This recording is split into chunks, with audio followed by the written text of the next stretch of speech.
සුබ දවසක් සියලු දෙනාටම. අද අපි කතා කරන්න සූදානම් වෙන්නේ මේ ඇත්තටම ඔයාගේ ඉල්ලීමක් ඉෂ්ට කරන්න තමයි අපි සූදානම් වෙන්නේ. ඒ කියන්නේ ඔබ කලින් වීඩියෝස් වලින් ඒ කියන්නේ කමෙන්ට් සෙක්ෂන් එකෙන් සහ මේ WhatsApp හරහා වැඩිපුරම ලොකු ඉල්ලුමක් තිබුණ පාඩමක් තමයි මේ ගෙවුම් ශේෂ ලේඛනය කියන පාඩම. ඒක කරන්න කියලා ලොකු ඉල්ලීමක් තිබුණා. එහෙනම් අපි අද ඔබේ ඉල්ලීමකට සමන් දෙන්න තමයි ඇත්තටම සූදානම් වෙන්නේ. අපි මේ පාඩම තමයි අද ගෙවුම් ශේෂ ලේඛනයේ පාඩම තමයි අද කරන්න සූදානම් වෙන්නේ. ඒකින්ද මුලින්ම කියන්න ඕනේ මේ ළමයි හිතන් ඉන්නවා. ඒ කියන්නේ මේ ගෙවුම් ශේෂ ලේඛනයේ ටිකක් අමාරු පාඩමක් විදිහට තමයි දකින්නේ. මේ ඒ හින්දා මේ දැන් ඔබ මුලින්ම පාඩම දැන් මේ ඉගෙන ගන්නකොට අමාරුයි කියන එක හිතන්න නැතුව කියන්නේ සාමාන්‍ය ඔබ ඉගෙන ගන්න විදිහට සාමාන්‍ය පාඩමක් විදිහට ඉගෙන ගන්න. ඇත්තටම මේක එහෙම ලොකු එහෙම අමාරුවක් නෑ මේ පාඩමේ. ඔබ හරියට ඉගෙන ගන්නවා නම් ඒක හරියට දිනනවා නම් ඇත්තටම මේක ලේසිම පාඩමක්. ඒ හින්දා ඒක එහෙම හිතන්න යන්න එපා. ඔයා මුලින් ඉඳන් හරියට ඉගෙන ගත්තොත් මේ පාඩමත් ඔබට සාමාන්‍ය පාඩමක් වගේ ලේසි පාඩමක් විදිහට ඔයාලට ඉගෙන ගන්න පුළුවන්. හරි. එතකොට අපි එහෙනම් අද කතා කරමු ගෙවුම් ශේෂ ලේඛනය කියන පාඩම අපි ඉගෙන ගමු. හරි. අපි මුලින්ම ඒතර ගෙවුම් ශේෂ ලේඛනය කියන පාඩම ඉගෙන ගන්නවත් එක්කම ඒතර අපි මුලින්ම ගෙවුම් ශේෂ ලේඛනයක් කියන්නේ මොකක්ද කියන එකේ ඉඳන්ම අපි ඉගෙන ගමු. ඒතර කියන්නේ සරල කියන්නේ පොඩිම තැනේ ඉඳන් අපි පටන් ගමු. හරි. ඒතර ගෙවුම් ශේෂ ලේඛනයක් කියන එකේ මම අදහස් ඔයාලට කිව්වොත් එහෙම ගෙවුම් ශේෂ ලේඛනයක් කියලා කියන්නේ කිසියම් රටක්. හරිද? කිසියම් රටක් කියන්නේ බාහිර ලෝකයක් සමග බාහිර ලෝකයක් කියන්නේ වෙනත් රටවල් සමග. ඒතර කිසියම් රටක් වෙනත් රටවල් සමග සිදු කරන සියලුම ආර්ථික ගනුදෙනු තියෙනවනේ. ආර්ථික ගනුදෙනු වලින් ලැබෙන විදේශ විනිමය ලැබීම. කියන්නේ ආර්ථික ගනුදෙනු වලින් ලැබෙන විදේශ විනිමය ලැබීම සහ ගෙවන කියන්නේ විදේශ විනිමය ගෙවීම. විදේශ විනිමය ලැබීම සහ විදේශ විනිමය ගෙවීම ඇතුළත් කරලා ඒවා තුලණය වෙන ආකාරය. කියන්නේ ලැබීම සහ ගෙවීම ඇතුළත් කරලා ඒවා තුලණය වෙන ආකාරය දක්වන ලේඛනය තමයි ඇත්තටම ගෙවුම් ශේෂ ලේඛනයක් කියලා අපි කියන්නේ. ඒතකොට දැන් ගෙවුම් ශේෂ ලේඛනයට දැන් ওই නිර්වචනය අපිට දෙන්න පුළුවන් ආර්ථිකමය ගනුදෙනුත් එක්ක සංග්‍රාමත් අපි ඇත්තටම ඇතුළත් කරන්න පුළුවන් සංග්‍රාම ගනුදෙනුත් ඇතුළත් කරන්න පුළුවන්. මොකද ගෙවුම් ශේෂ ලේඛනය දැන් ඔයාලට ඉස්සරහට ඉගෙන ගද්දී ගෙවුම් ශේෂ ලේඛනය තුල අඩංගු වෙනවා සංග්‍රාමත් අඩංගු වෙනවා. ඒතකොට ඒ හින්දා ඔයාලට ඒක සංග්‍රාම කියනත් ලියන්න පුළුවන් මේ කියන්නේ නිර්වචනය දෙද්දී. නමුත් අපි සාමාන්‍යයෙන් එහෙම ඒක කියන්නේ වගේ සිලබස් එකෙත් ඒක ඇඩ් කරලා නැහැ. නමුත් ඒක එකතු කරලා ප්‍රශ්නයක් නැහැ. ඒ කියන්නේ විදේශ විනිමය ලැබීම සහ ගෙවීම ආශ්‍රිතව සිදුවන ආර්ථික ගනුදෙනුත් එක්ක සංග්‍රාමත් ඇතුළත් වෙනවා කියන එක නිර්වචනයට ලිව්වත් ඒක ඇත්තටම ප්‍රශ්නයක් නැහැ. මොකද සංග්‍රාම කියන එක තියෙන නිසා. හරි. ඒතකොට දැන් මම හිතනවා ගෙවුම් ශේෂ ලේඛනයක් කියන්නේ ඒතර ඔය තුලණය වෙන ආකාරයට පෙන්වන විදිහත් අනිවාර්යයෙන්ම මේ නිර්වචනය තුල ඒකත් ඔබ අඩංගු කරන්න. මොකද ගෙවුම් ශේෂ ලේඛනයක් කියලා කියන්නේ නිර්වචනය දෙද්දී. හරි. අපි දන්නවා ඒතර ගෙවුම් ශේෂ ලේඛනයක් ඇත්තටම ඔය ගනුදෙනු සටහන් කරද්දී අපි දිත් සටහන් න්‍යායයට තමයි ඇත්තටම මේ කියන්නේ හරබැර කියන සංකල්පයක් අනුව තමයි මේ ගිණුම් තියන්නේ. ඒක දැම්මම අපිට අවශ්‍ය නැහැ. අපි ගෙවුම් ශේෂ ලේඛනය කියන්නේ මොකද්ද? ඒක ඇතුලේ තියෙන ගිණුම් මොනවද? ඒවා ඇතුලේ තියෙන උප ගිණුම් මොනවද කියන එක ඉගෙනගෙන පස්සේ තමයි දිස් සටහන් කොහොමද තියන්නේ කියන එක ඉගෙන ගන්න. දිස් සටහන් වලටත් වඩා වැදගත් මේ ගිණුම් මොනවද? ගිණුම් වල ඇතුලේ තියෙන මොනවද කියන එක ඔබ හරියටම දැනගන්න ඕනේ. ඊට පස්සේ අරක මේ ඇතුලේ තියෙන ගිණුම් ඇතුලේ තියෙන දේවල් ඔයා දන්නවනම් ඒක දිස් සටහන් න්‍යාය ඒක අපිට හදාගන්න ඒක ඇත්තටම ලේසි. අපි ඒවත් ඉස්සරහට කරනවා. හරි. එතකොට ගෙවුම් ශේෂ ලේඛනය ගැන කතා කරද්දී එතකොට ඔබ මේ දැන් දිස් සටහන් කියලා එහෙම කිව්වට පස්සේ මේ දැන් හරබැර කියන සංකල්පය කිව්වට පස්සේ ඔයා දැන් සමහරක් විට දැන් මේ account එකම එහෙම කරන්නේ නැති ළමෙක් නම් ඔයා සමහරක් විට එහෙම ප්‍රශ්නයක් වෙන්නේ නැහැ. කියන්නේ account දිස් සටහන් න්‍යාය මේක දැනගන්න එහෙම අවශ්‍යතාවයක් නැහැ. ඒතර මම ඔයාලට ඒක හරියට කියලා දෙන්න කොහොමද මේ බැර හරේ සංකල්පය මම කියලා දෙන්නම්. ඒතර මම ඉස්සෙල්ලාම කිව්වත් වගේ දැන් ඒතර ඒක නෙමෙයි අත්‍තරම වැදගත් මේ ගිණුම් ටික අඳුර ගන්න එක තමයි වැදගත්ම දේ. ඊට පස්සේ ඒක කරගන්න පුළුවන්. ඒක ප්‍රශ්නයක් වෙන්නේ නැහැ. ඒක ගිණුම් ටික ඒක තමයි මූලිකම කාරණා. හරි. අපි ඉතින් ගෙවුම් ශේෂය ගැන කතා කරනකොට හරි. මේක දැම්ම බලන්න ඕනේ නැහැ. හරි. ඒක දැම්මම බලන්න ඕනේ නැහැ. ගෙවුම් ශේෂය ගැන කතා කරද්දී අපි ප්‍රධාන වශයෙන්ම ගෙවුම් ශේෂය තුල අපි ගිණුම් තුනක් කතා කරනවා. හරිද? හරි. ගිණුම් තුන ඒක තමයි මේ පළවෙනි එක තමයි ජංගම ගිණුම.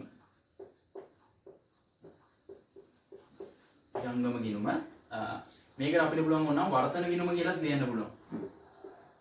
වර්තන ගිණුම කියලාත් ඕනනම් අපිට කියන්න පුළුවන් ජංගම ගිණුම කියන එකට අපිට ඕන වර්තන ගිණුම කියලාත් කියන්න පුළුවන්. හරිද? සමාන පදයක්. හරිද? හරි. ජංගම ගිණුම. එතකොට දැන් මේකේ එතකොට මේ ජංගම ගිණුම අපි අත්‍තරම සටහන් කරන්නේ කෙටි කාලීන ගණන්. ඒ කියන්නේ වසරකට අඩු කාලයක් වයි ගණන් කෙටි කාලීන ගණන් තමයි එතකොට ජංගම ගිණුමේ අපි සටහන් කරන්නේ. හරි. එතකොට ජංගම ගිණුම ඊට පස්සේ දෙවෙනි එක ප්‍රාග්ධන ගිණුම. ජංගම ගිණුම ප්‍රාග්ධන ගිණුම තුන ඇවිල්ලා මුල්‍ය ගිණුම. හරිද? එතකොට ගෙවුම් ශේෂ ලේඛනයක ප්‍රධාන ගිණුම් වර්ග තුනයි ජංගම ගිණුම, ප්‍රාග්ධන ගිණුම සහ මූල්‍ය ගිණුම. ඒතර මේකට අපි වර්තන ගිණුම කියලා කියනවා. ඒතර කෙටි කාලීන සටහන් කරන ගනුදෙනු කෙටි කාලීන ගනුදෙනු සටහන් කරන්නේ ජංගම ගිණුමේ. සහ අපිට ඕනනම් දැන් මෙතන අපිට පුළුවන් ඕනනම් මේ ජංගම සහ ප්‍රාග්ධන ගිණුම, ජංගම සහ ප්‍රාග්ධන ගිණුම සහ මූල්‍ය ගිණුම. එහෙමත් කියන්නේ මේ දෙක එකතු කරලා කියන්නත් පුළුවන් ජංගම හා ප්‍රාග්ධන ගිණුමයි මූල්‍ය ගිණුමයි කියලා එහෙම කියන්නත් පුළුවන්. ඒතර ගෙම් ශේෂ ලේඛනයක ඔය ප්‍රධාන ගිණුම් වර්ග තුන තමයි මම ඔයාලට පෙන්වන්න දුන්නේ. හරි. ඒතකොට අපි මේ එකින් එක අපි කතා කරනවා මේ කියන්නේ මේ ගිණුම් ඇතුලේ මොනවද තියෙන්නේ ඒ සම්බන්ධයෙන් අපි කතා කරනවා. ඒතකොට ඔයා මූලික අදහස ගන්න ජංගම ගිණුම, ප්‍රාග්ධන ගිණුම සහ මූල්‍ය ගිණුම. මම කලින් කිව්වත් වගේ ඕනනම් මේකට ජංගම හා ප්‍රාග්ධන ගිණුම කියලා මූල්‍ය ගිණුම එහෙමත් කියන්න පුළුවන්. හරි. ඊට පස්සේ අපි අඳුර ගන්න ඕනේ මෙන්න මේ ගිණුම් තුනේ. හරිද? මේ ප්‍රධාන ගිණුම් තුනෙන් වැදගත්ම ගිණුමක් තමයි මේ ජංගම ගිණුම කියන එක. මේ ජංගම ගිණුම ඔබට වැඩි හරියක් මේ විභාගය දුන්නත් ප්‍රශ්න යොමු කරලා තියෙන මෙන්න මේ ආශ්‍රයෙන් ජංගම ගිණුම ආශ්‍රයෙන්. ඒක ඔබ හොඳට දැනගන්න ඕනේ. එතකොට මේක හරියම වැදගත් ගිණුමක් තමයි ජංගම ගිණුම කියන එක. හරි. ඊට පස්සේ ඒ කියන්නේ ප්‍රාග්ධන සහ මූල්‍ය ගිණුමත් වැදගත්. නමුත් ඊටත් වඩා මේකෙන් වැඩිපුර ප්‍රශ්න අහලා දෙනවා ජංගම ගිණුම කියන කොටසෙන්. ඒතකොට ඒකෙන් අදහස් වෙන්නේ නැහැ මේ දෙක ඔබ දැනගන්න ඕනේ නැහැ, පාඩම් කරන්න ඕනේ නැහැ කියන අදහසක් ඉන්නේ නැහැ. නමුත් මේකේ ටිකක් වැඩිපුර අහනින්ද ඒක හොඳටම ඉගෙන ගන්න ඕනේ. හරි. ඊට පස්සේ හරි. එතකොට ඒ කියන්නේ මේ තුනම වැදගත්. හොඳ ඒ අරම හිතන්න යන්න එපා. හරි. ඊට පස්සේ දැන් හරි. අපි බලමු දැන් ජංගම ගිණුම. මම මේ කියන්නේ ජංගම ගිණුම ඇතුලේ ප්‍රධාන උපගිණුම් වර්ග 4ක් තියෙනවා. හරිද? එතකොට ප්‍රධාන උපගිණුම් වර්ග 4ක් තියෙනවා. දැනට මම එතකොට දැන් මේ ප්‍රාග්ධන ගිණුමයි මූල්‍ය ගිණුමයි කියන එක මේ මෙතනින් මකනවා. හරිද? එතකොට පළවෙනි ගිණුම අපි ඉගෙන ගමු ජංගම ගිණුම කියන එක. හරිද? ජංගම ගිණුම කියන එක අපි ඉගෙන ගමු. හරිද? හරි. ජංගම ගිණුමේ ප්‍රධාන උපගිණුම් 4යි. හරිද? ප්‍රධාන උපගිණුම් 4යි. පළවෙනි එක තමයි භාණ්ඩ ගිණුම. භාණ්ඩ ගිණුම ඕන මේකට වෙළඳ ගිණුම කියලා කියන්න පුළුවන්. හරිද? වෙළඳ ගිණුම කියලා කියන්න පුළුවන්. හරිද? වෙළඳ ගිණුම. භාණ්ඩ ගිණුම. ඊට පස්සේ අපි එනවා සේවා ගිණුමට. භාණ්ඩ ගිණුම, සේවා ගිණුම. භාණ්ඩ ගිණුම, සේවා ගිණුම, ප්‍රාථමික ආදායම් ගිණුම. ප්‍රාථමික ආදායම් ගිණුම සහ අන්තිම එක හතරවෙනි. කියන්නේ මේ ජංගම ගිණුම ඇතුලේ තියෙන උපගිණුම් හතරක් මම මේ කතා කරන්නේ. භාණ්ඩ ගිණුම නැත්නම් වෙළඳ ගිණුම, සේවා ගිණුම, ප්‍රාථමික ආදායම් ගිණුම සහ ද්විතීක ආදායම් ගිණුම. ද්විතීක ආදායම් ගිණුම. හරි. ඊට පස්සේ දැන් අපි භාණ්ඩ ගිණුම ඊට පස්සේ දැන් මේකටත් දැන් මේ දෙකත් එකතු කරලා භාණ්ඩ හා සේවා ගිණුම කියලා කියන්නත් පුළුවන්. හරිද? ඒ කියන්නේ මේ දෙකම එකතු කරලා භාණ්ඩ හා සේවා ගිණුම, ප්‍රාථමික ආදායම් ගිණුම, ද්විතීක ආදායම් ගිණුම එහෙම කියලා කියන්න පුළුවන්. හරිද? එතකොට මේකට අපි වෙළඳ ගිණුම කියලා කියනවා භාණ්ඩ ගිණුමට. හරිනේ? හරි. එතකොට ඔය ප්‍රධාන කියන්නේ මේ ජංගම ගිණුම ඇතුලේ තියෙන උපගිණුම් හතර තමයි ඔය භාණ්ඩ ගිණුම, සේවා ගිණුම, ප්‍රාථමික ආදායම් ගිණුම සහ ද්විතීක ආදායම් ගිණුම. හරි. ඊට පස්සේ දැන් අපි මේ එක එක උපගිණුම් අපි දැන් කතා කරන්න ඕනේ. හරිද? දැන් අපිට මතකයි ප්‍රධාන ගිණුම් වර්ග තුනයි ජංගම ගිණුම, ප්‍රාග්ධන ගිණුම සහ මූල්‍ය ගිණුම. ඒකනුත් දැන් අපි කතා කරන්නේ මේ පළවෙනි එකේ ජංගම ගිණුමයි නේද? තාම මූල්‍ය ගිණුමටවත් ප්‍රාග්ධන ගිණුමවත් තාම ආවේ නැහැ. හොඳ ඒක මතක තියාගන්න. හොඳ අපි ඊට පස්සේ තමයි ඒවට එන්නේ මුලින්ම ජංගම ගිණුම ගැන ඉගෙන ගන්න ඕනේ. ජංගම ගිණුමේ ගිණුම් හතරයි භාණ්ඩ, සේවා, ප්‍රාථමික ආදායම් සහ ද්විතීක ආදායම්. හරි. ඊට පස්සේ මම දැන් එක එකක් ගැන වලට පැහැදිලි කරන්නම්. එක එක ගැන පැහැදිලි කරනවා. හරි. ඊට පස්සේ මේ කියන භාණ්ඩ ගිණුම තියෙනවනේ. භාණ්ඩ ගිණුම තමයි මම මේ අංක 1 කියලා දාලා තියෙන භාණ්ඩ ගිණුම. හරි. ඒතකොට භාණ්ඩ ගිණුමට අපි කියන සමාන පදයක් තමයි කියන්නේ වෙළඳ ගිණුම කියලාත් අපි කියනවා. හරි. භාණ්ඩ ගිණුම නැත්නම් වෙළඳ ගිණුමේ සටහන් කරන්නේ කිසියම් රටක්. හරිද? කිසියම් රටක් වෙනත් රටක් සමග. දැන් මෙහෙමයි. දැන් මේ අපි මේ දැන් ගෙවුම් විශේෂ ලේඛනයේ පාඩමේ අපි කතා කරද්දී අපි නේවාසිකයන් සහ අනේවාසිකයන් අතර සිදුවන ගනුදෙනු තමයි මෙතන මේ අපි කතා කරන්නේ. හරිද? දැන් මම නිර්වචනය කරද්දී මොකද කිව්වේ? ඒ කියන්නේ අපේ රට අපි කිසියම් රටක් වෙනත් බාහිර රට, ඒ කියන්නේ බාහිර ලෝකයක් සමගනේ, බාහිර රටවල් සමග. ඒ කියන්නේ අපේ රටේ ඉන්නේ නේවාසිකයෝ, පිට රටේ ඉන්නේ අනේවාසිකයෝ. පැහැදිලිද? එතන නේවාසික අනේවාසික බව එතනින් පැහැදිලි වෙනවනේ. ඇත්තටම අපි ඔය අනේවාසිකයෙක් කියන්නේ නේවාසික අනේවාසික බව තේරෙන කියන්නේ ඇත්තටම අපි හිතමු දැන් කවුරු හරි අපි හිතමු රට ගිහිල්ලා ඉන්නවා. රට ගිහිල්ලා ඉන්නවා. එයා අවුරුද්දකට වඩා වැඩි කාලයක් මේ රටෙන් පිට හිටියොත්, අවුරුද්දකට වඩා වැඩි කාලයක් පිට රටේ හිටියොත් එයා ඒතර අනේවාසිකයෙක්. පැහැදිලිද? මේ වාසික අනේවාසික බව. මම මේ සරල කාරණාව කිව්වේ. හරි. එතකොට දැන් ඔබට පේනවා මේ ජංගම ගිණුමෙන් අපි කතා කරන්නේ මේ නේවාසික සහ අනේවාසික පිළිබඳව සිද්ධ වෙන ගනුදෙනු පිළිබඳව තමයි අපි මේ කතා කරන්නේ. හරි. ඊට අපි දැන් ආයෙමු භාණ්ඩ ගිණුම කියන එකේ නිර්වචනයේට. හරිද? භාණ්ඩ ගිණුම කියලා කියන්නේ කිසියම් රටක් බාහිර ලෝකයක් සමග කියන්නේ කිසියම් රටක් බාහිර ලෝකයක් එක්ක සිදු කරනු ලබන සියලුම භාණ්ඩ අපනයන සහ ආනයන. සියලුම භාණ්ඩ අපනයන සහ ආනයන වලින් ලැබෙන කියන්නේ අපනයන වලින් හම්බෙන්නේ මොනවද? අපනයන වලින් හම්බෙන්නේ විදේශ විනිමය ලැබෙන්නේ. ආනයන වලින් අයන පිටරටින් අපි මොනවා හරි ගියොත් වියදම්. පැහැදිලිද කියන්නේ? ඒතකොට කිසියම් කියන්නේ නිශ්චිත කාල සීමාවක් කියන්නේ වර්ෂයකට වගේ කාලයක් ඇතුළත කිසියම් රටක් වෙනත් රටක් සමග වෙන කියන්නේ බාහිර ලෝකයක් එක්ක සිදු කරන ලබන සියලුම අපනයන ආදායම් සහ ආනයන වියදම් කියන්නේ විදේශ විනිමය ලැබීම සහ විදේශ විනිමය ගෙවීම ඇතුළත් කරලා හදන ගිණුම තමයි මෙතන භාණ්ඩ ගිණුම කියලා කියන්නේ. ඒතර හැබැයි මේ භාණ්ඩ අපනයන සහ භාණ්ඩ ආනයන තමයි මෙතන ඇතුළත් වෙන්නේ. හරි. ඒතර මේ අපේ ඔබේ නිර්වචනයේ තියෙන විදිහට මම කිව්වොත් එහෙම වගේ නිර්වචනයේ තියෙන විදිහට මම කිව්වොත් එහෙම දැන් මේකේ තියෙන වර්ෂයක් කිසියම් රටක නේවාසිකයන් විසින් වර්ෂයක් තුළ බාහිර කියන්නේ රටවල් සමග සිදු කරන සියලුම ආකාරයේ අපනයන ආදායම් සහ ආනයන වියදම් සටහන් කරන ගිණුම. සියලුම අපනයන ආදායමුයි සියලුම ආනයන වියදමුයි සටහන් කරන ගිණුම. මේ තියෙන භාණ්ඩ ගිණුම, මේ තියෙන අපනයන ආදායම් වලින් ආනයන වියදම අඩු කරලා තියෙනවා. අපනයන ආදායම් වලින් ආනයන වියදමක් නේ. දැන් අපි පිටරටින් භාණ්ඩ ගෙනොත් අපිට විනිමය ගෙවන්න වෙනවනේ. කියන්නේ අපේ රටේ භාණ්ඩ වෙන රටකට අපනයනය කරොත් අපිට අපනයන ආදායමක් හම්බ වෙනවා. පැහැදිලිද? ඒතර අපනයන ආදායමෙන් ආනයන වියදම අඩු කරලා ඒතර මෙතන සුද්ධ උත්තරේ. ඒතර ඒක තමයි අපි ඒතර භාණ්ඩ ගිණුමේ ශේෂය කියලා කියන්නේ. හරි. මෙන්න මේක ඔබ ගොඩක් දුරට අමතක කරනවා. ඒතර මේ අපනයන ආදායම ආනයන වියදමයි එක්කම මෙන්න මේ ශේෂයත් එකතු කරන්න ඕනේ. මූල්‍ය නොවන රන් ලැබීම් සහ ගෙවීම් වල කියන්නේ ලැබීම් වලින් ගෙවීම් අඩු කරලා සුද්ධාගය. මේ දැන් මෙතනත් අපි සුද්ධාගය කියන ගත්තා මේ භාණ්ඩ ගිණුමේ අපනයන ආදායමෙන් ආනයන වියදම අඩු කරලා සුද්ධාගය මෙතන ගත්තා. පැහැදිලිද? ඒතර දැන් මෙතනත් මේ මූල්‍ය නොවන රන් ලැබීම් සහ ගෙවීම් වල සුද්ධාගය. පැහැදිලිද? හරි. එතකොට දැන් හරි. එතකොට මේක නම් වඩා තේරෙනවා භාණ්ඩ අපනයන සහ මේ ආනයන කිව්වම. දැන් මේක වඩා චුට්ටක් අමතක වෙනවා. සහ මේක වඩා එච්චර හිතන්නේ නැහැ මේ මූල්‍ය නොවන රන් කියන එක ඇත්තටම විභාගය දුන්නොත් සමහරවිට අමතක වෙන මට්ටමේ තමයි තියෙන්නේ. ගොඩක් අය මේ දෙක විතරයි අමතක තියන්නේ. හරිද? හරි. මූල්‍ය නොවන රන් ලැබීම් සහ ගෙවීම්. හරි. මොනවාද මේ මූල්‍ය නොවන රන් කියන්නේ? මූල්‍ය නොවන රන්. එතකොට දැන් ගොඩක් අය හිතන්නේ මේ අර මූල්‍ය අධිකාරිය කියන්නේ මහ බැංකුව. හරිද? මහ බැංකුවේ තියාගෙන ඉන්න ඒ කියන්නේ සංචිත වශයෙන් තියාගෙන ඉන්න රත්තරන්. පැහැදිලිද? මූල්‍ය අධිකාරිය කියන්නේ රත්තරන් විදියට කියන්නේ සංචිත විදියට තියන් ඉන්නේවා කියලා තමයි මෙතන මේ හිතන්නේ. මේ මූල්‍ය නොවන රන් කියලා කියන්නේ ඒක නෙමෙයි. ඒක නෙමෙයි. ඒ මූල්‍ය රන්. මම අය කලින් කිව්වේ මූල්‍ය රන්. මේ අපි මේ කතා කරන්නේ මූල්‍ය නොවන රන්. හරිද? ඔව්. ඒතකොට මූල්‍ය නොවන රන් කියලා කියන්නේ ඇත්තටම ඔය පෞද්ගලික අංශේ නැත්තම් අපි කියමු ඉහළ පෙළේ ව්‍යාපාරිකයෝ. හරිද? ආයෝජන වත්කමක් ලෙස තබා ගන්නා රන්.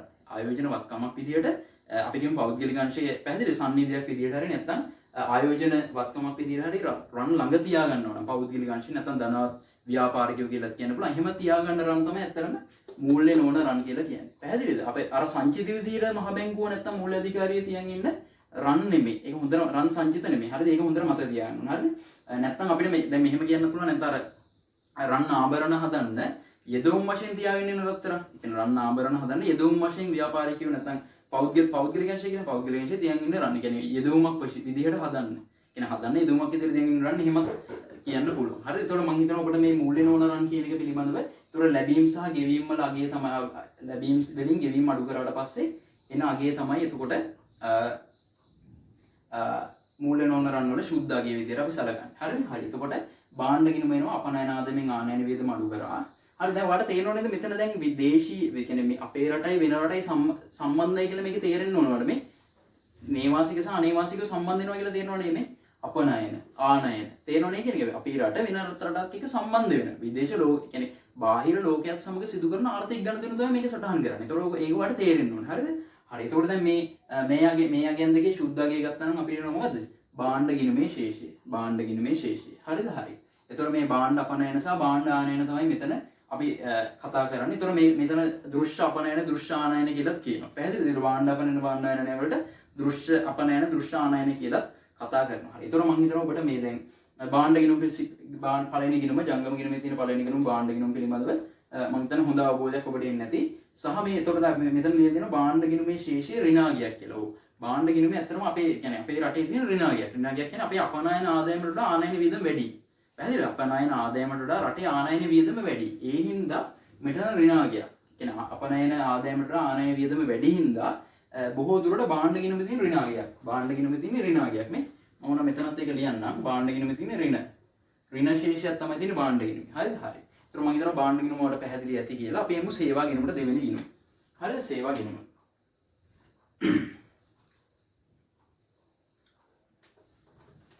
අපි ඊළඟට කතා කරන්න සේවා ගිණුම ගැන. ඒතර මම මේක දැන් මකනවා.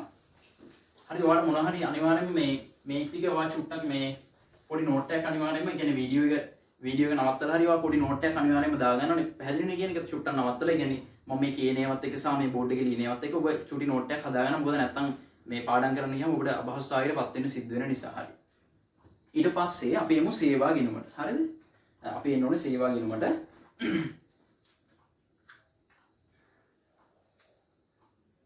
එතකොට මේ භාණ්ඩ ගිණුම එක ජංගම ගිණුම පළවෙනි එක භාණ්ඩ ගිණුම. දැන් අපි දෙවෙනි එක කතා කරන්නේ සේවා ගිණුම.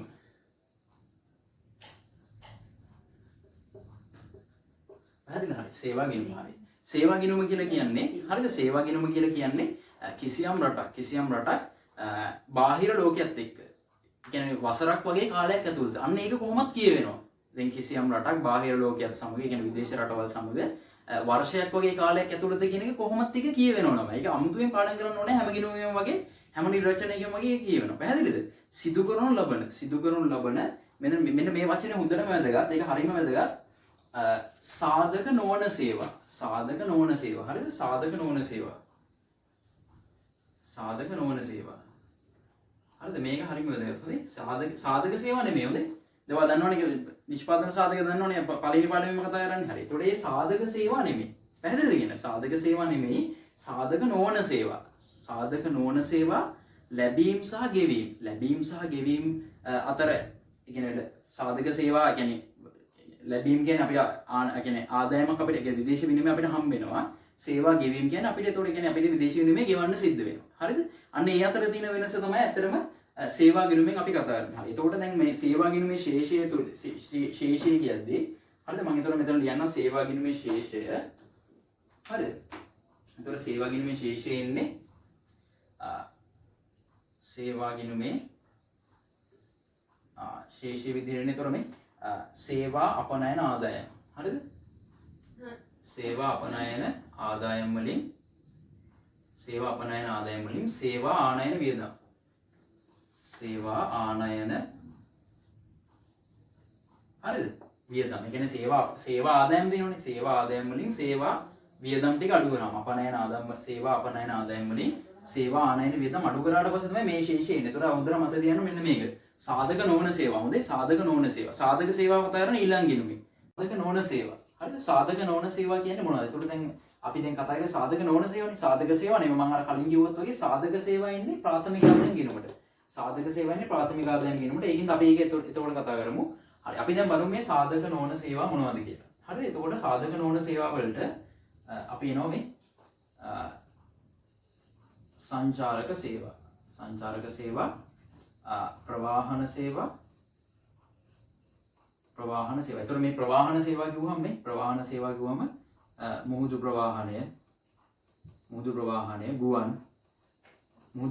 ගුවන් ප්‍රවාහනය ඒව ගන්නත් පුළුවන්. හරිද? ඒතකොට සංචාරක සේවා, ප්‍රවාහන සේවා. ඒතකොට දැන් මේ මෙතන තමයි මූල්‍ය සේවා, රක්ෂණ සේවා, සංචාරක සේවා, ප්‍රවාහන සේවා, මූල්‍ය සේවා, රක්ෂණ සේවා. ඒතකොට මේ තොරතුරු තාක්ෂණ සේවා, ඕන ඉදිකිරීම් සේවා. ඔයගේ දේවල් තමයි අතර මේ සේවා ගණනට අයත් වෙන්නේ. මෙන්න මේ වගේ කියන්නේ සාධක නොවන සේවා තමයි සේවා ගිණුමට අදාළ වෙන්නේ. හරිද? හරි. එතකොට දැන් අපි මේ හරි මම චූටි උදාහරණයක් ඔයාලට කියන්නම් බලන්න මේ. දැන් සේවා ගිණුමනේ. හරි. අපි හිතමු දැන් අපි දැන් මේ සංචාරක සේවා කියලා හිතන්නකො. මේ පළවෙනි එකම හිතන්නකො සංචාරක සේවා කියලා. හරිද? සංචාරක සේවා දැන් අපි කියමු සේවා අපනයන. සේවා අපනයන කියන්නේ අපි දැන් වෙන රටක කෙනෙක් මේ රටට සංචාරය කරන්න ආවොත් එතකොට අපිට එතන ආදායමක් හම්බ වෙනවනේ. පැහැදිලිද? එතකොට එතන අපි ආදායම 10000යි කියලා හිතන්න.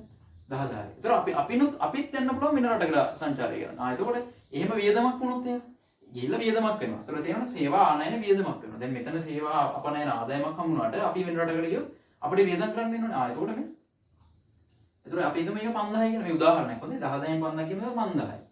පැහැදිලිද? එතකොට සුද්ධාගේ කියද? සේවා ගිණුමේ සුද්ධාගේ එතකොට ධන 5000යි. තේරෙනවනේ කියන්නේ ධන 5000යි. හරි. එතකොට මේ හරි. එතකොට ඒක තමයි මේ දැන් ඒක තමයි එතකොට මේ හොඳටම මතක දෙන්න සේවා ගිණුමේ සාධක නොවන සේවා.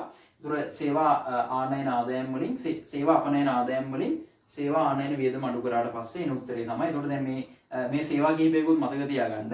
හරිද? හරි. එතකොට මේ එතකොට දැන් මේ මෙතන බැංකු එකතු වෙන්න ඕනේ. බැංකු මූල්‍ය සේවා ගණේට හරි මූල්‍ය සේවා දිනවනේ. එතකොට බැංකු කියන්නේ මූල්‍ය සේවා කියන එකට තමයි. හරි. ඊට පස්සේ හරි. ඒතකොට ওই ටික චුට්ටක් මතක තියාගන්න ඕනේ. ඊට පස්සේ ඔයා හොඳට මතක තියාගන්න සේවා ගිණුම. සේවා ගිණුම ගෙවුම් ශේෂයේ ජංගම ගිණුමේ තියෙන සේවා ගිණුමේ ශේෂය ඇත්තටම තියෙන ධනාගය. අතිරික්තයක් ධනාගයක් තියෙන. මේක ඍණාගයක් මේක ධනාගයක් තියෙන. හරි. ඒතකොට සේවා ගිණුම මම හිතනවා ඔබට පැහැදිලි වෙන්නේ නැති කියලා. ඒක හොඳට මතක තියාගන්න. සාධක නොවන සේවා කියන එක හොඳට මතක තියාගන්න. හරි. ඊට පස්සේ අපි එමු ඊළඟ ගිණුමට. ඊළඟ ගිණුමට අපි එන්න ඕනේ. ඊළඟ ගිණුම ප්‍රාථමික ආදායම් ගිණුම. ප්‍රාථමික ආදායම් ගිණුම. හරිද? හරි. ඊළඟ ගිණුම අපි කතා කරන්නේ ප්‍රාථමික ආදායම් ගිණුම. හරි. ඊට පස්සේ දැන් මේක සාධක නොවන සේවානේ. හරි. දැන් එහෙනම් ප්‍රාථමික ආදායම් ගිණුම අපි අපි ඊට පස්සේ යමු මේ ප්‍රාථමික ආදායම් ගිණුම කියන එකට. හරි. එතකොට ප්‍රාථමික ආදායම් ගිණුම. එතකොට අපි දැන් කලින් කතා කරේ සේවා ගිණුමනේ. ඔව් සේවා ගිණුම අපි කතා කරනකොට අපි කිව්වා ඒක සාධක නොවන සේවා කියලා. එහෙනම් මේ ප්‍රාථමික ගිණුමේ තියෙන්නේ සාධක සේවා. හරිද? සාධක සේවා තමයි මේකේ අඩංගු වෙන්නේ. හරි. ඒතර මම දැන් ප්‍රාථමික ආදායම් ගිණුම කියන්නේ මොකද්ද කියලා කතා කරොත් යම් නිශ්චිත කියන්නේ අවුරුද්දක් වගේ කාලයක් තුල කිසියම් රටක් බාහිර ලෝකයක් සමග සිදු කරනු ලැබූ සාධක කියන්නේ නිෂ්පාදන ක්‍රියාවලියේ තියෙන නිෂ්පාදන සාධක දන්නවනේ. ඔව්. මේ සාධක සේවා සපයලා කියන්නේ හම්බුණු ලැබුණු විදේශ සේවා ලැබීම සහ සේවා ගෙවීම. සාධක සේවා ලැබීම සහ සාධක සේවා ගෙවීම. පැහැදිලිද? ඒතර එහෙම කරාම තමයි ප්‍රාථමික ආදායම් ගිණුමේ ශේෂයනේ. සාධක සේවා ලැබීම සියලුම සාධක සේවා ලැබීම සහ ලැබීම් වලින් සාධක සේවා ගෙවීම අඩු කරාට පස්සේ එන උත්තරේ තමයි ප්‍රාථමික ආදායම් ගිණුමේ ශේෂය කියලා කියන්නේ. හරි. එතකොට දැන් අපි බලමු මෙතන සාධක සේවානේ. හරිද? එතකොට මේ සාධක සේවා ප්‍රාථමික ආදායම් ගිණුමට අයිති වෙන මොනවද? සාධක සේවා. හරිද? අපි කොහොමද දන්නවනේ නිකන් අපි පළවෙනි පාඩමෙත් ඉගෙන තියෙනවා සාධක සේවා මොනවද? නිෂ්පාදන සාධක, භූමිය, ශ්‍රමය, ප්‍රාග්ධන, ව්‍යවසාය කියන එකනේ. හරි. අපි චුට්ටක් බලමු. හරි. දැන් මෙතන මේ පළවෙනි එක තමයි සේවක වැටුප්. හරිද? සේවක වැටුප්. ඒතර හැබැයි මේ සේවක වැටුප් කියලා මෙතන මේ සාධක සේවාවල කතා කරන්නේ කෙටි කාලීන. හරිද? කෙටි කාලීන. ඒ කියන්නේ අවුරුද්දකට වඩා අඩු කාලයක් තුල කතා කරන සේවක වැටුප් තමයි මෙතන කතා කරන්නේ. ඒතර දැන් ඔයා මෙහෙම අදහසක් ගන්න එපා. අපි හිතමු ඔබේ ඥාතිය කියලා දැන් නැත්නම් අම්මා කියලා දැන් ඔබ පිට රටින් ඔයාට එවන සල්ලි වෙන රටකින් ඔයාට එවන සල්ලි ඒක පාර්ශවීය ආමුඛ ප්‍රේෂණ. පැහැදිලිද? ඒතර ඒක ලැබීම. කියන්නේ ඒක පාර්ශවීය වුණා. ඒක ඇතුළත් කරන අපි නිවිතික ආදායම් කියනවා. ඒක අපි ඊළඟ ගිණුම කතා කරද්දී අපි ඒක කතා කරනවා. පැහැදිලිද? ඒක පාර්ශවීය. ඒතර අන්න ඒක නෙමෙයි මෙතන මේ සේවක වැටුප් කියලා කියන්නේ. ඒක නෙමෙයි මේ සේවක වැටුප් කියලා කියන්නේ. මෙතන අපි කතා කරන්නේ කෙටි කාලීනව හම්බෙන කියන අඩු කාලයක් තුළ කියන වසරකට අඩු කාලයක් තුළ හම්බෙන සේවක වැටුප් තමයි. ඒතකොට මෙතන අපි මේ ප්‍රාථමික ආදායම් ගිණුමේ සේවක වැටුප් කියලා කතා කරනවා. ඒතකොට මේකට සේවක වන්දි කියලා කියනවා. හරිද? ඒතකොට ඒක චුට්ටක් මතක තියෙන සේවක වැටුප් කෙටි කාලීනව කතා කරන දෙයක්. හරිද? අර එවන සල්ලි ටික නෙමෙයි ප්‍රේෂණ විදිහට එවන ඒක පාර්ශ්ව විදිහට එවන සල්ලි නෙමෙයි. හරිද? හරි. ඊට පස්සේ දෙවෙනි අයිතමේ තමයි ආයෝජන ආදායම. ඒ කියන්නේ මූල්‍යවත්කම් ආයෝජනය. මූල්‍යවත්කම් වල ආයෝජනයෙන් උපයන ආදායම. ඒතකොට මේ ආයෝජන ආදායම තමයි මේ ප්‍රාථමික ආදායම් ගිණුමේ වැඩිපුරම තියෙන ආයෝජන ආදායම් වලින්. හරි. එතකොට මේ දැන් එතකොට මේ මෙතන ආයෝජන ආදායම් කියන්නේ මේ පොලි ලාභ සහ ලාභාංශ. පැහැදිලිනේ? පොලි සහ ලාභාංශ තමයි ඒතර ආයෝජන ආදායම් කියලා කියන්නේ. එතකොට දැන් මේ මෙහෙම හිතන්නකෝ දැන් මේ එතකොට දැන් අපි හිතමු දැන් අපි ගෙවන ණය පොලිය. අපි වෙන රටකට ගෙවන ණය පොලියයි තියෙන්නේ මේ ප්‍රාථමික ආදායම් ගිණුමේ ආයෝජන ආදායම් කොටසට තමයි ඒක අයිති වෙන්නේ. හරිද? ණය පොලියක් අපි ගිහම හම්බුණා කියලා. හරිද? අර එහෙම වුණත් ඒතර අපිට හම්බුණොත් ඒ මේ ආයෝජන ආදායම් කියන්නේ පොලිය කියන කොටසට තමයි අයිති වෙන්නේ. හරි. ඔයා හිතන්න අපේ රටේ ව්‍යාපාරිකයෙක් අපි ගිහම වෙන රටක අපි හිතමු මොකක් හරි වෙන රටක අපි ගිහම ඩුබායි වල කියලා හිතන්නකෝ. ඒ රටේ අපි කර්මාන්ත ශාලාවක් ආරම්භ කරා කියලා හිතන්නකෝ. ඒ කියන්නේ කර්මාන්ත ශාලාවක අපි ආයෝජනය කරා. ඒ කියන්නේ ව්‍යාපාරික ආයෝජනය කරා. ආයෝජනය කරලා ලැබුණු ලාභය මේ ලාභ සහ ලාභාංශ. අන්න ඒ වගේ දේවල් තමයි මේ ආයෝජන ගිණුම ඇතුලේ අපි මෙතන ප්‍රාථමික ආදායම් ගිණුමේ සාධක සේවා යටතේ ආයෝජන ආදායම් තුල ඒතර පොලි ලාභ ලාභාංශ කියන ඒවා අපි කතා කරනවා. හරි. ඒතර ඒක චුට්ටක් මතක තියාගන්න ආයෝජන ගිණුමේ පොලි ලාභ ලාභාංශ කියන වෙනවා. ඊට පස්සේ ස්වභාවික තුන්වෙනි එක තමයි ස්වභාවික සම්පත් බදු දීමෙන් ලැබෙන බදු කුලිය. ස්වභාවික සම්පත් බදු දීමෙන් ලැබෙන බදු කුලිය තුන්වෙනි එක. හරිද? එතකොට දැන් මේක ඇත්තටම අපි කියන නිෂ්පාදනය නොකළ මූල්‍ය නොවන වත්කම් බදු දීමෙන්. ඇත්තටම මේ මෙතන මේ ස්වභාවික සම්පත් බදු දීමෙන් කියලා කියන්නේ ඇත්තටම මේ භූමිය කියන එක. පැහැදිලිද? භූමිය කියන එකේ බදු දීමෙන් ලැබෙන කුලිය කියන එක තමයි මෙතන අදහස් වෙන්නේ. හරි. ඒතකොට අපි මේ තේරෙනවද කියන අපි බද්දට දුන්නොත් ඉතින් අපිට සල්ලි හම්බ වෙනවා. ඒක අනිත් පැත්ත වුණොත් එහෙනම් අපිට සල්ලි ගෙවන්න සිද්ධ වෙනවා. අපි බද්දර ගත්තොත් සහ බද්දර දුන්නොත් වෙන්නත් පුළුවන්. පැහැදිලිද? ඒතකොට මේ සල්ලි හම්බ වෙන එක සහ ඒ කියන්නේ විනිමය ගෙවන්න වෙන එකයි විනිමය හම්බ වෙන එකයි ඒතකොට දෙවිදියට වෙනස් වෙනවා. ඒතකොට ඒකේ මේ කියන්නේ අපි හැමතිස්සෙම මේවා සුද්ධා කියන්නේ. පැහැදිලිද? ඒතකොට පැහැදිලිද කියන්නේ ඒතකොට මේ සේවක වැටුප් ආයෝජන ආදායම් සහ ස්වභාවික සම්පත් බදු දීමෙන් ලැබෙන බදු කුලිය කියන ඒවා තමයි. ඇත්තටම ඒකට ඇත්තටම කියන්නේ නිෂ්පාදනය නොකර මුල්ලන වත්කම් බදු දීමෙන් ලැබෙන අගය කියලා. ඒක ඇත්තටම අපි ප්‍රාග්ධන ගිණුම කතා කරද්දී අර මුලින්ම කිව්ව ප්‍රාග්ධන ගිණුම ඒක කතා කරද්දී අපි මේක කියන්නේ වැඩි වශයෙන් මේක විස්තර කරනවා. හරිද? ඒතකොට ඒක චුට්ටක් දැනට මේක මතක තියාගන්න මේ ස්වභාවය කියන්නේ භූමිය කියන්නේ කුලියට දීමෙන් ලැබෙන බදු කුලිය කියලා මතක තියාගන්න. ඒ කියන්නේ බදු දීමෙන් ලැබෙන බදු කුලිය කියලා මතක තියාගන්න. හරි. එතකොට ඒක හරි. එතකොට හරි. ආයෝජන ආදායම. හරිද? එතකොට ප්‍රාථමික ආදායම කියන්නේ හොඳට මතක තියාගන්න සාධක සේවා. එතකොට මේ සාධක නොවන සේවා නෙමෙයි. හරිද? ඒක ඔබ හොඳට මතක තියාගන්න ඕනේ. සාධක නොවන සේවා නෙමෙයි. හරි. ඊට පස්සේ දැන් මේ හරිද මේ අගේ පිළිබඳ ඉච්චරම කියන්නේ බොහෝ දුරට කියන්නේ ප්‍රශ්න යොමු කළත් නෑ ඔබට. ඒ කියන්නේ මේ දෙක සම්බන්ධයෙන් තමයි වැඩිපුරම අවධානයක් තියෙන්නේ. නමුත් මේක චුට්ටක් ඔයා මතක තියාගන්න. හරිද? හරි. ඊට පස්සේ දැන් මේ ප්‍රාථමික මේ තුන්වෙනි ගිණුම ජංගම ගිණුමේ කියන තුන්වෙනි ගිණුම තමයි ප්‍රාථමික ආදායම් ගිණුම. හරිද? හරි. එතකොට දැන් අපි දන්නවා භාණ්ඩ ගිණුමේ තියෙන ඍණ ශේෂයක්, මේකේ තියෙන ධන ශේෂයක්, මේකේ තියෙන්නේ ඍණ ශේෂයක්. එතකොට මේ ප්‍රාථමික ආදායම් ගිණුමේ ශේෂය ගන්න හැටි. ප්‍රාථමික ආදායම් ගිණුමේ ශේෂය ගන්න විදිය වට කියනවා නම් පැහැදිලිද? ප්‍රාථමික ආදායම් ගිණුමේ ශේෂය වට ගන්න හැටි කියනවා නම් එතකොට මේ සාධක සේවා සාධක ලැබීම් වලින් විදේශ සාධක ලැබීම්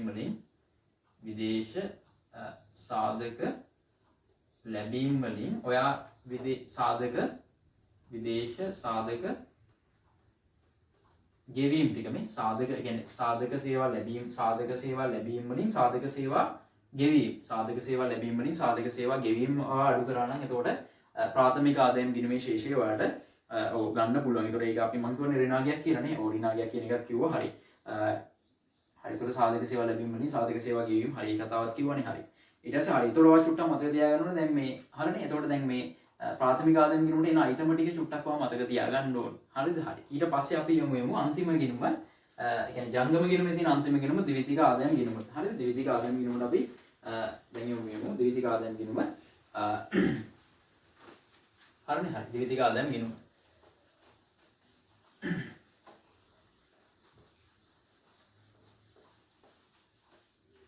ද්විතීක ආදායම් ගිණුම ගැන කතා කරනකොට හරිද? ද්විතීක ආදායම් ගිණුම අවසාන ගිණුම ජංගම ගිණුමේ තියෙන. හරිද? ද්විතීක ආදායම් ගිණුම කියලා කියන්නේ හරිද? මේක ඇත්තටම මේ කතා කරන්නේ ඒකපාර්ශවීය ලැබීම් සහ ඒකපාර්ශවීය ගෙවීම ගැන. ඒතකොට නිර්වචනය කියනවා නම් වසරක් වගේ කාලයක් ඇතුළත අපේ රට සහ කියන්නේ අපේ කිසියම් රටක් බාහිර ලෝකයක් සමග සිද්ධ කරන ඒකපාර්ශවීය විනිමය ලැබීම් සහ විනිමය ඇත්තටම ගෙවීම් ගැන තමයි අපි කතා කරන්නේ. ඒතකොට ඔයගේ නිර්වචනයේ තියෙන ඔයගේ සිලබස් එකේ තියෙන විදිහට කිසියම් රටක් නේවාසිකින් විසින් වර්ෂයක් තුරදී බාහිර රටවල් සමග සිදු කරන ඒකපාර්ශවීය ඒකපාර්ශවීය වර්තන සංග්‍රාම. හරිනේ? සංග්‍රාම ඒතකොට ලැබීම් සහ ගෙවීම්. සංග්‍රාමනේ පැහැදිලිද? හරි. ඒතකොට ඒකපාර්ශවීයයි. හරිද? ඒතකොට මෙතන ඒකපාර්ශවීය කියන්නේ දැන් ඔයාලට තේරෙනවද අපි හිතමු දැන් ඔබට පාසලෙන් අපි හිතමු කිසියම් කියන්නේ ඔයාලට මොකක් හරි මාසිකව ඔයාලට සල්ලි අපි හිතමු කීයක් හරි දෙනවා. එහෙනම් හිතන්න උපකල්පනයක් කරනවා. ඒතකොට ඒකපාර්ශවීයෙන් ළමයි. පැහැදිලි නැත්නම් අපි හිතමු ඔගේ අම්මලා හරි තාත්තලා හරි අපි විශ්‍රාම වැටුපක් හම්බ වෙනවා. විශ්‍රාම වැටුපක් අන්න ඒක ඒකපාර්ශවීයෙන් ළමයි. ඒකපාර්ශවීය. රජෙන් දෙන්නේ ඒකපාර්ශවීය සංග්‍රාමයක් විදියට. පැහැදිලිද? දැන් ඔයා මෙහෙම දැන් ඔයා දැන් ටක් ගලවා ගිහලා අපි හිතමු කඩින් වාදෙන් කියන මාස්කයක් අරන් යනවා. පැහැදිලිද? ඒකපාර්ශවීය නෙමෙයි. දැන් ඔයා තේරෙනවද ඉන්නේ? දැන් ඔයා සල්ලි දෙනවා. ඔයා සල්ලි දෙනකොට අරයා කියන්නේ කඩින් ඔයාට මාස්කයක් හම්බ වෙනවනේ. ඔයා මුදල් දෙනවා. එයා එතකොට ඒ භාණ්ඩය දෙනවනේ. කියන්නේ මූල්‍ය සහ මූර්ත ප්‍රවාහ වුමාරු වෙනවනේ. පැහැදිලිද? ඒතකොට ඒක ඒකපාර්ශවීය නෙමෙයි. අර මං කිව්වේ කලින් කිව්වේ තමයි ඒකපාර්ශවීය. පැහැදිලිනේ කියන්නේ කතන්දරේ හරි. එතකොට දැන් අපි ද්විතීක ආදායම් ගිණුම අපි කතා කරන්නේ ඒකපාර්ශවීයයි. හරි. එතකොට මේ ඒකපාර්ශවීය කියන එක මේ අයත් එතකොට සංරචක අපි මෙතන සංරචක ප්‍රධාන කොටස් දෙකකට කඩනවා. නිල සංග්‍රාමනේ. නිල සංග්‍රාම සහ පෞද්ගලික සංග්‍රාම. නිල සංග්‍රාම සහ පෞද්ගලික සංග්‍රාම විදිහට. නිල සංග්‍රාම සහ පෞද්ගලික සංග්‍රාම. මේ නිල සංග්‍රාම කියන්නේ මේ රාජ්‍ය සංග්‍රාම කියන්නේ හොඳේ. රජයේ මේ රජයේ සංග්‍රාම. හරිද? මෙතන ලියමු. රජයේ සංග්‍රාම. හරිද? රජයේ සංග්‍රාම. ඒතර මේ පෞද්ගලික සංග්‍රාම. හරිද? ඒතර දැන් මෙතන මේ පෞද්ගලික සංග්‍රාම කියන්නේ ඇත්තටම මේ සේවා නියුක්තිකයන්ගේ ආමුඛ ප්‍රේෂණ තියෙනවනේ. සේවා නියුක්තිකයන්ගේ ප්‍රේෂණ තමයි ඇත්තට මෙතන පෞද්ගලික සංග්‍රාම කියලා කතා කරන්නේ. ඒතර නිල සංග්‍රාම කියන්නේ රාජ්‍ය මට්ටමින්, රාජ්‍යතාන්ත්‍රික මට්ටමින් හම්බෙන සංග්‍රාම. කියන්නේ ඒකපාර්ශ්වීය විදිහට හම්බෙන ඒවා. දැන් අපි වෙන රටකට දුන්නොත් ඒතකොට ඒ අතර ගෑප් එක පැහැදිලිද කියන්නේ. ඒතකොට ඒ වෙනස ඒතකොට ලැබීම් සහ ගෙවීම් අතර වෙනස. ඒ කියන්නේ අපි හැමතිස්සෙම සුද්ධා කියන්නේ මෙතන කතා කරන්නේ. හරි. ඒතර ඒක තමයි නිල සංග්‍රාම කියලා කියන්නේ. හරිද? රජය. හරිද? නිල. ඒතර පෞද්ගලික සංග්‍රාම. ඒතර ඒක පාර්ශ්වයේ අර මං කිව්වේ කලින් අපි හිතමු ඔබේ වයිදන ගෙදර කවුරු හරි කියලා ගෙදර කවුරු හරි අපි කියමු වෙන රටක දැන් රැකියාවක් කරනවා. එයා ඒතර ආමුඛ ප්‍රේෂණ වලට එවනවා. පැහැදිලිද? ඒක පාර්ශ්වයයි. ඒතර ඒක අයි කියන්නේ පෞද්ගලික සංග්‍රාම වලට. පෞද්ගලික සංග්‍රාම. පැහැදිලිද කියන්නේ? ඒතර ඒක දාන්න එපා ඔයා ප්‍රාථමික ආදායම් ගිණුමට. හොඳයි මම කලිනුත් කිව්වා ඒක. කලිනුත් කිව්වා ප්‍රාථමික ආදායම් ගිණුම නෑ. ඒ කියන්නේ ද්විතීක ආදායම් ගිණුම. ඒක පාර්ශ්වයයි. පැහැදිලි. ඒතකොට ඒ කියන්නේ පෞද්ගලික සංග්‍රාම වලට සහ ඒතකොට ඇත්තටම මේ අපේ රටේ ඒතර අර අපේ විදේශ විනිමය ලැබීම් වලින් පළමුව ඒ කියන්නේ මුලින්ම තියෙන විදේශ විනිමය ලැබීම් ප්‍රවාහ වලින් අංක එකටම තියෙනවා මේ විදේශ සේවා නියුක්තිකයන්ගේ ප්‍රේෂණ තමයි අංක එක. අපිට වැඩිපුරම විදේශ විනිමයක් හම්බෙන්නේ මේ අර සේවා නියුක්තිකයන්ගේ ප්‍රේෂණ. විදේශ සේවා නියුක්තිකයන්ගේ ආමුඛ ප්‍රේෂණ තියෙනවානේ. ප්‍රේෂණ. ඕවෙන් තමයි ඇත්තටම අපිට වැඩිපුරම විදේශ විනිමය හම්බෙන්නේ. පැහැදිලිද? ඒතකොට ඒක මුත්‍යක් හොඳට ඒක පොඩ මතක තියාගන්න වැඩිපුරම විදේශ විනිමය හම්බෙන්නේ මේ කියන්නේ සේවා පිටරටින් විදේශ කියන්නේ සේවා නියුක්තිය ඒගොල්ලෝ වෙන ප්‍රේෂණ තමයි අපි වැඩිපුරම ලංකාවට විදේශ විනිමය හම්බෙන්නේ. හරිද? හරි. ඒතකොට මේ විතර පෞද්ගලික සංග්‍රාම. දැන් ඒවා මෙහෙම හිතන්නකො මේ දැන් අර දැන් මම කිව්වා ඔබේ අපි හිතමු මව වාට අපි කිව්ව මාසික පතාව වාට එවනවා. ඒතකොට ඒක සංග්‍රාම ලැබීමක් පෞද්ගලික සංග්‍රාම ලැබීමක්. හරි. අපි හිතමු දැන් මෙහි චීන ජාතිකයෙක් වැඩ කරනවා. මෙහි චීන ජාතිකයෙක් වැඩ කරනවා. එයාත් ඒ විදිහටම යවනවනේ. එයාත් ඒ රට ඒගොල්ලේ රටේ බැංකුවකට එයත් සල්ලි යවනවා. ඒතකොට ඒ මොකද? ඒතකොට සංග්‍රාම පෞද්ගලික සංග්‍රාම ගෙවීමක්. මේ අර ඉවන සල්ලි සංග්‍රාම ලැබීමක්. ඒතකොට ඒ ලැබීමෙන් අර මම දැන් මේ චීන ජාතිකයේ කතාව කිව්වේ. ඒතකොට එයා ගෙවන එක අඩු කරාම ඒතකොට ඒක සුද්ධා කියනවා මේ. පෞද්ගලික සංග්‍රාම වල සුද්ධා කියනවා. ඉතින් මෙතනත් ඒතකොට නිල සංග්‍රාම වලත් ඒ වගේ සුද්ධා කිය ගන්න පුළුවන්. රාජ්‍යතාන්ත්‍රික මට්ටමේ ලැබෙන සංග්‍රාම වලින් ගෙවන සංග්‍රාම අඩු කරපුවාම. හරි. ඒතකොට වැඩි හරියක් අපි මෙතන කතා කරන්නේ පෞද්ගලික සංග්‍රාම ගැන. හරිනේ. ඒතකොට ඔබට දැනන ද්විතීක ආදායම් ගිණුම කියන්නේ මොකක්ද කියලා. හරි. එතකොට හරි. එතකොට මම මෙතන නිල සංග්‍රාම කියන්නේ රාජ්‍ය සංග්‍රාම එක මම කිව්වා පෞද්ගලික සංග්‍රාම. ඒකත් මම කිව්වා. ඊට පස්සේ ද්විතීක ආදායම් ගිණුමේ ශේෂය ගන්න හැටි ඕන්න මම ලියන්නම්. හරි. ද්විතීක ආදායම් ගිණුමේ ශේෂය ගන්න හැටි. එතකොට ද්විතීක ආදායම් ගිණුමේ එතකොට දැන් මේකේ ශේෂය ගන්නේ ද්විතීක ආදායම් ගිණුමේ ශේෂය ගන්න. එතකොට ඒක ලේසි විදේශ සංග්‍රාම ලැබීම් වලින් විදේශ සංග්‍රාම ලැබීම් වලින් විදේශ සංග්‍රාම ගෙවීම. විදේශ සංග්‍රාම ගෙවීම. හරි. එතකොට මේ තුල ළමයි නිල සංග්‍රාමයේ පෞද්ගලික සංග්‍රාමයේ දෙකම ඇතුළත්. හොඳයි. නිල සංග්‍රාමයේ පෞද්ගලික සංග්‍රාමයේ දෙකම ඇතුළත්.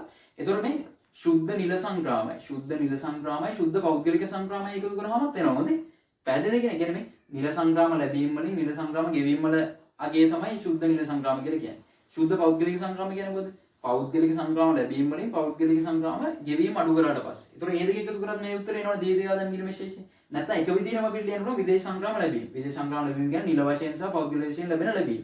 වලින් විදේශ සංග්‍රාම ගෙවීම කියන්නේ නිල විදිහට සහ පෞද්ගලික විදිහට ගෙවන ගෙවීම් ටික අඩු කරාට පස්සේ. පැහැදිලි නේද කන්දර? ඒතකොට මේ ටික ඇවිල්ලා ඒතකොට ද්විතීක ආදායම් ගිණුම. හරිද? ද්විතීක ආදායම් ගිණුම. හරිද? හරි. ඒතකොට මේ හරි. ඒතකොට මම හිතනවා ඔබට ඒක පැහැදිලි වෙන්නේ නැති. හරි. ඊට පස්සේ දැන් හරිනේ. ඒතකොට දැන් මේ හරි. ඒතකොට දැන් අපි මේ ජංගම ගිණුමේ භාණ්ඩ ගිණුම, සේවා ගිණුම, ප්‍රාථමික ආදායම් ගිණුම, ද්විතීක ආදායම් ගිණුම. හරි. ඒතකොට දැන් මේකේ අපි ශේෂය ගැන කතා කරේ නෑ. ඒතකොට ඇත්තටම ද්විතීක ආදායම් ගිණුමේ තියෙන ධන ශේෂය. ඒ කියන්නේ ලැබීම්, ඒ කියන්නේ ගෙවීම් වලට වඩා ඇත්තටම මේකේ ලැබීම් වැඩි. අර මං කිව්වේ මේ පෞද්ගලික සංග්‍රාම වල ඇතුලේ තියෙනවා නෙමෙයි.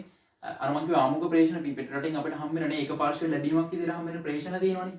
සේවා පිටරට සේවා නියුක්තිකයන්ගේ ප්‍රේෂණ. ඒතකොට ඒවා වැඩි ඉහළ අගයක් තියෙන නිසා වැඩිම විදේශ විනිමය ප්‍රමාණයක් ලැබෙනවා කියලා මම කිව්වනේ. ඒ හින්දා මේ ද්විතීක ආදායම් ගිණුමේ තියෙන ධන ශේෂය. පැහැදිලිද? ඒතකොට මේකේ තියෙන අතිරික්ත ශේෂයක් නැත්නම් ධන ශේෂය. ඒක චුට්ටක් මතක තියාගන්න. හරිද? ඒතකොට දැන් ඔයාලට මේක මතක තියාගන්න චුට්ටක් ලේසි. මේ භාණ්ඩ ගිණුමේ තියෙන ඍණ අගයක්, සේවා ගිණුමේ තියෙන ධන අගයක්, ප්‍රාථමික ආදායම් ගිණුමේ තියෙන ඍණ අගයක්, ද්විතීක ආදායම් ගිණුමේ ආය ධන. හරිද? ඒතකොට ඍණ ධන විදිහට තියෙන්නේ. හරිද? හරි. ඊට පස්සේ මේ භාණ්ඩ හා සේවා ගිණුම මේ මම කලිනුත් එක්ක කිව්වා මම හිතන්නේ භාණ්ඩ හා සේවා ගිණුම දෙකම එකතු කරාම ඒ දෙකේ මේ අපි දැන් මෙතන මම මේ තියෙන භාණ්ඩ හා සේවා ගිණුම ඒකේ තියෙන හැබැයි ළමයි ඍණාගයක්.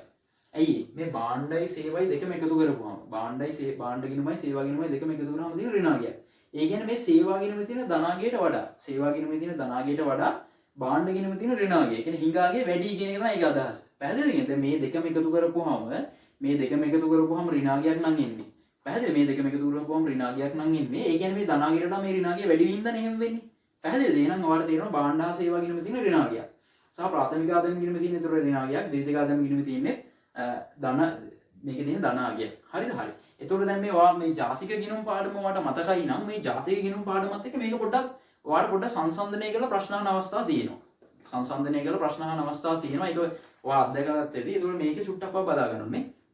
මේ භාණ්ඩ හා සේවා ගිණුමේ ශේෂය. මේ කියන්නේ භාණ්ඩ ගිණුමේ සේවා ගිණුමේ සුද්ධ ශේෂයන් දෙකේ එකතුව. තමයි අපි භාණ්ඩ හා සේවා ගිණුමේ ශේෂය කියලා කියන්නේ. ඔයා NX කියලා අපි කියන්නේ සුද්ධ අපනයන කියලා ගන්නෙ මේ භාණ්ඩ හා සේවා ගිණුමේ ශේෂයට. පැහැදිලිද? භාණ්ඩ හා සේවා ගිණුමේ ශේෂයට තමයි අපි සුද්ධ අපනයන කියලා කියන්නේ. හරිද? ඊට පස්සේ ප්‍රාථමික ආදායම් ගිණුමේ ශේෂය කියලා කියන්නේ මොකද්ද? මේ ඔයා දල අපි දේශීයක ජාතික කරන්නේ කොහොමද? දේශීය අගයක් ජාතික විදියට පෙරලන්නේ කොහොමද? විදේශ සුද්ධ කියන්නේ ප්‍රාථමික ආදායම් එකතු කරලානේ. ප්‍රාථමික ආදායම් එකතු කරන්නේ. ඒක තමයි මේ කියන්නේ ප්‍රාථමික ආදායම් ගිණුමේ ශේෂය කියන්නේ අන්න ඒකට. පැහැදිලිද? ඒ தත්ත්වෙ දෙන්න තු මේක දුන්නොත් මේක එකතු කරන්න. පැහැදිලිද? හරි. ඊට පස්සේ ද්විතික ආදායම් ගිණුමේ ශේෂය කියන්නේ මොකද්ද? ද්විතික ආදායම් ගිණුමේ කියන්නේ අර ඔයා වැය කළ හැකි දල ජාතික ආදායම හේවුවේ. පැහැදිලිද? සංග්‍රාම එකතු කළා. සුද්ධ විදේශ වර්තන සංග්‍රාම කියලා එකතු කරානේ. ආයේ එකතු කරේ මේ ද්විතික ආදායම් ගිණුමේ ශේෂය කියන එක තමයි. ඒ වචන දෙන්නේ නැතුව මේ වචන වලින් දීලා තිබ්බොත් භාණ්ඩ හා සේවා ගිණුමේ ශේෂය, ප්‍රාථමික ආදායම් ගිණුමේ ශේෂය, ද්විතික ආදායම් ගිණුමේ ශේෂය කියලා දීලා අර දැන් ඔයාලට පුරුදු වචන මොකද? සුද්ධ අපනයන. දැන් ජාතික ගිණුම පාඩම මේවනේ මත සුද්ධ අපනයන. විදේශ ඒ කියන්නේ සුද්ධ ප්‍රාථමික ආදායම් සුද්ධ විදේශ ප්‍රාථමික ආදායම් ඊට පස්සේ මේ සුද්ධ විදේශ වර්තන සංග්‍රාම ඒවනේ දැන් ඔයාලට මතක පැහැදිලිද? දැන් ඒතර මේව එච්චර වට හුරු ඒ කියන්නේ හුරු නෑ නෙමෙයි. ඒ කියන්නේ වට එච්චර අර මේ ගොඩක් විදිහට මේක ඔයා මේ කියන්නේ උපයෝගී කරගෙන ගණන් හදලා නැත්නම් ඒතර ඔයා හිතනවා මේ දත්ත නෑ නේද කියලා අපහසුතාවයකටපත් වෙනවා. ඒ හින්දා මේ දත්ත කොහොමද මේ දත්තත් එක්ක දැන් මම කියවුණානේ මොනවද සමාන වෙන්නේ කියලා. ඒ ටික ඔයා හොඳට මතක තියාගන්න ඕනේ. හරිද? ඒකේ චුට්ටක් මතක තියාගන්න. මම ඉස්සරහට වීඩියෝ එකක් කරනවා නම් ජාතික ගිණුම් පාඩමිනුත්. ඒතර මේවත් සම්බන්ධ නැටි මම එතනදී චුට්ටක් කියනවා. මම මේ දැන් සම්බන්ධය කිව්වේ කොහොමද ජංගම ගිණුම කොහොමද ජාතික ගිණුම් පාඩමත් එක්ක සම්බන්ධ වෙන්නේ කියන එක තමයි චුට්ටක් මම මේ කතා කරේ. හරිද? හරි. ඒතකොට මම කතා කරා. හරි. අද අපි කතා කරේ ජංගම ගිණුම කියන ශේෂය ජංගම ගිණුම ගැන තමයි අපි ප්‍රධාන වශයෙන් කතා කරේ. මේක තමයි වැදගත්ම මේ කොටස මේ ගෙවුම් ශේෂ ලේඛනය. ඒතකොට මේක හොඳටම දැනගන්න ඕනේ. මොකද මේක පළවෙනි ගිණුම විදිහටනේ අපි සලකන්නේ කොහොමද? ඒතකොට ඒ හින්දා මේක චුට්ටක් හොඳට දැනගන්න ඕනේ. මොකද නැත්නම් අනිත් ඒවාට යන්නේ චුට්ටක් අමාරුයි. ඒතකොට හරි. ඊට පස්සේ දැන් හරි. ඊට පස්සේ අපිට තව ඉගෙන ගන්න තියෙනවා මේ මුල්‍ය ගිණුම, ප්‍රාග්ධන ගිණුම ගැන සහ ඔය දිස්සටහන් කොහොමද මේ වෙන්නේ කියන එක අපි චුට්ටක් දැන් ඉගෙන ගන්න ඕනේ ඉස්සරහට. හරි. මම හිතනවා ඔයාලට අද අපි කරපු පාඩම ඔයාලට හොඳට තේරෙන්නේ නැති කියලා මම හිතනවා. හරි. අපි ඒතකොට ඉස්සරහට අපි කියන්නේ ඊළඟ වීඩියෝ එකෙන් අපි මුල්‍ය ගිණුම සහ ප්‍රාග්ධන ගිණුම ගැන අපි කතා කරනවා. හරිද? ඒතකොට මේ අපි කතා කරේ ප්‍රධානම ගිණුමක් වන ජංගම ගිණුම ගැන තමයි අපි අද කතා කරේ. හරි. ඒතකොට මේක ඔයා චුට්ටක් ඒතකොට මම පල්ලෙහා කමෙන්ට් සෙක්ෂන් එකෙන් පොඩ්ඩක් මේ ජංගම ගිණුම කියන්නේ ඒ කියන්නේ වගේ මේ සිලබස් එකේ තියෙන විදිහට ඒ කියන්නේ ජංගම ගිණුමේ හරිම ඒ කියන්නේ ආකෘතියක් විදිහට. දැන් මම අපි මේ චුට්ට කරපුවා හරිම ඒ කියන්නේ හරියට ඔක්කොම ටික එකතු කරලා කියන්නේ මොකද?